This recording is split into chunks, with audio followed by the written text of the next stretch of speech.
My name is Ritschard, and my abilities presentation focuses on disability. My disability is quadriplegia because I severed my spinal column between the 5th and 6th vertebra. At the 5th and 6th vertebra, your fingers no longer work, your triceps no longer work, but your biceps do. Along with disabilities becomes a lot of adaptive devices. For example, my drinking cup. You can't have something nice and maybe crystal that you can just grab hold of. You have to have something with a handle on to lock your thumb in, because your fingers don't work. If you want to grab onto the telephone, fingers don't work. You have to have a hook on your telephone so you can talk on the phone. If you want to eat independently, you take a piece of Velcro and a little piece of wood, stick a fork in it, and now you can eat independently. If you drop something, you got to have a grabber, because you can't reach the ground. If you drop this, the game's over. My other adaptive device is I have a red lighter. Everything's big into childproof nowadays, so you got to bust the childproof on the back. Since we're talking about the lighter, I might as well smoke. Fingers don't work. Put one hand around here, balance it on your chest, other hand, push down the button. Other adaptive devices I use is I use an alternating pressure mattress for my bed.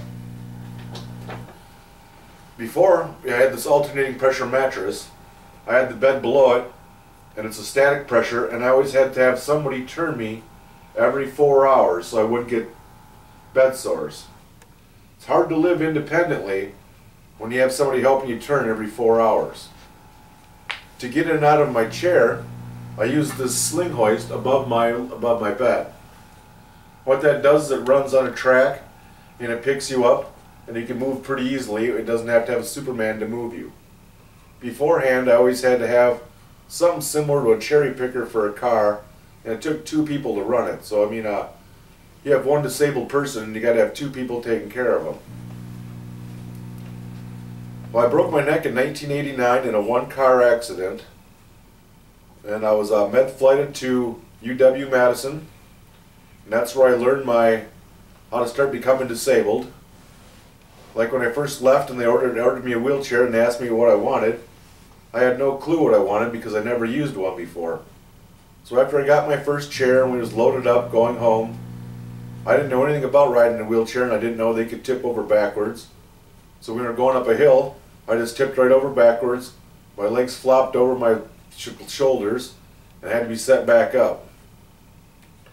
For all your homes, all my homes that I've lived in, they always have to have adaptive devices such as a ramp. I can't just get in a normal house because there's steps up. Some things wrong about steps is think about holidays and Christmases. It's difficult to go to a relative's house that might not be adaptive. I've had some good experiences along with this and some not so good. Like I went to my grandmother's and my father's side one time for Thanksgiving, and her house wasn't accessible. I couldn't get in it, so I had to stay out in the garage. Luckily it was warm enough where she sent all the kids out to the garage also, and I was eating a piece of pizza. Since my fingers don't work, I had to put the pizza on top of my hand. And I was eating it kind of like this. Not quite the norm for most people, but little kids are pretty forgiving. And I happened to look up, and there's about 10 little kids, and all of them had their pizza on top of their hand. You know, at first I was wondering, if I should be upset or ashamed, but then I realized these are just young kids and they were learning. Does this guy really have the right idea? Maybe more so than doing it like everybody else. Another holiday experience I had happened to be my mother's side.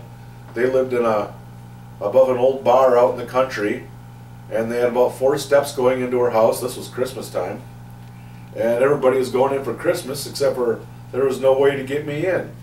So all of a sudden I realized I was the only person outside. I was thinking, geez, what a Merry Christmas. Everybody's inside having fun, and I was stuck outside because I couldn't get in my grandmother's house. Luckily, she happened to live above a bar, so I went down and had a couple shots, and that was my Merry Christmas. My vehicle was an adaptive device. You can't just use a regular vehicle. You have to have one that's customized for you so your chair can lock in, the right distance for your steering wheels, the right amount of tension for gas and brakes depending on what your muscles you have. One time when I was driving and I was going to rent me a house, this is for kind of discrimination side, is I went and talked to a homeowner about renting his house, and then he was getting the rental application, and I didn't know he saw me as a disabled person. I thought he just saw me as a person. But as he was going to go in and finalize the rental application, he went in the house and I waited. Smoked a few cigarettes and I waited. It was about 0 degrees out. That day was cold and bright and snowy, just light snow. And I kept waiting. Finally I grabbed my cell phone and I called him a few more times and he didn't answer. And I waited. And about 20 minutes later I realized this gentleman wasn't coming out. And I realized for the first time as a white male that I was being discriminated against. Let's see this. Along with being discriminated against by homeowners, I've also had some problems with government. I tried to speak at city councils before regarding disability issues, housing, fair housing, and when I'm speaking to the whole board who are standing on elevated platforms in their nice suits and you roll in a wheelchair and sweatpants because they're easier to put on, they immediately think that you're not intelligent, something your disability, what makes you not an intelligent human being. I went to college. I was at the University of Rock County in Janesville. I was like the second disabled person who went there in a wheelchair, and they didn't have anything like accessible doors and everything. I remember it was a big fight, big argument trying to just make it accessible so I wouldn't have to be feel like a second-class citizen. While I was in college, I also did an internship for one of the representatives in the Janesville area, and they had their beautiful 18th century furniture in there, and none of it was wheelchair accessible. So rather than, that's kind of a good point, but rather than putting something in there accessible for me to use, I had to do my internship locked in the big room with the state representative, which is kind of nice because you can actually do one-on-one with the state representative, and you can actually have a lot of influence and be behind the scenes. Other things I've encountered are like handicapped parking spots. Handicapped parking spots, yes, they are nice, everybody wants the front spot, but it's became such a rat race that it's not even fun anymore. So now whenever I drive, I park way in the very, very back, because when I park in the handicap section so many times, I'd have somebody like a motorcycle who would park right beside me so I couldn't open my van to get my lift out so I could get back in. So instead of a 5-minute in and out to grab one thing, I have to wait for this other individual to finish their shopping. Years ago, people would like turn their necks, and like see a guy in a wheelchair, and it was really like a new thing to them because people didn't get out of their homes much. They could get out of their homes, but there wasn't much point because not many of the stores were accessible. Today, most of the stores are more accessible, opening automatic doors. People are friendly. They're helpful. They don't see they don't see as somebody that should be put away anymore. They see as you can be a contributing member of society. They also see as your father, your brother, your mother, your friend. They see as this one of society, and everybody helps out, which is very positive. On the work side of the disability is also difficult because sometimes you have to deal with other people. Say for instance, I want to be out of the house at 9 a.m. to be at my job at 10, and my employee doesn't get to my house until 9:30. It makes it impossible for me to be on work on time. So it's not that I'm a bad person or a bad employee just because I'm disabled, but the person that was supposed to be helping me get out of my bed in the morning is late, which makes me late, so then I get fired and lose a job. And indirectly wasn't technically my fault. I mean, it was my fault that I got in a car crash, but it's not my fault. I mean, I was wide awake and ready to go to work, just I'm waiting on someone else. Along with all the negative aspects that go along with living with a disability, there still is very positive sides. I mean, a person can still have a very fruitful, happy, productive life.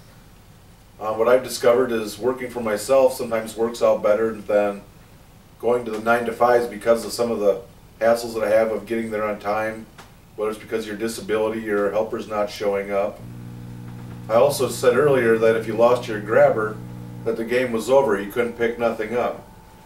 Well, I found out now that if you have a service dog, the service dog can pick up the grabber, and when you got the grabber, then you can pick up everything again. So I've started training service dogs to help me out and other people with disabilities.